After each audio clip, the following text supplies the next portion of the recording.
Le congrès du CERAO, c'est un moment important. C'est là où on va exercer la démocratie au sein de la CFDT et du CERAO en particulier.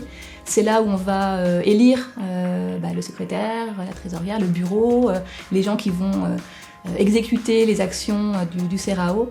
Donc c'est un moment hyper important et c'est un moment aussi où on se retrouve tous ensemble, tous les militants qui font partie du syndicat et où on échange et où on discute et c'est un moment humain qui a du sens et qui est vraiment important.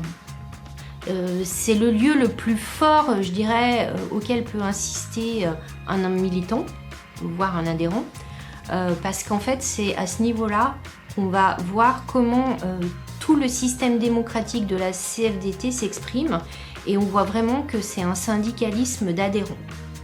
C'est vraiment un moment fort de démocratie, mais aussi un moment fort en fait de travail collectif, et on a l'occasion, en participant à un congrès aussi, de s'émanciper et de découvrir aussi toute la force du réseau de la CFDT.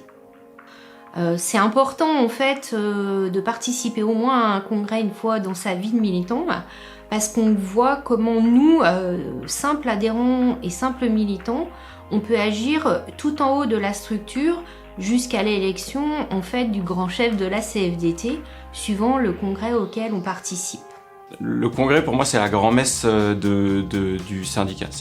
C'est l'endroit où on se rend compte de toute la diversité des personnes, des métiers, des entreprises. C'est le moment où on va vraiment discuter et découvrir qu'on n'est pas tout seul dans notre petit coin et qu'il y a plein d'autres gens qui font des choses un peu pareilles mais un petit peu différentes. Et puis ça donne des idées en échangeant. Ça permet de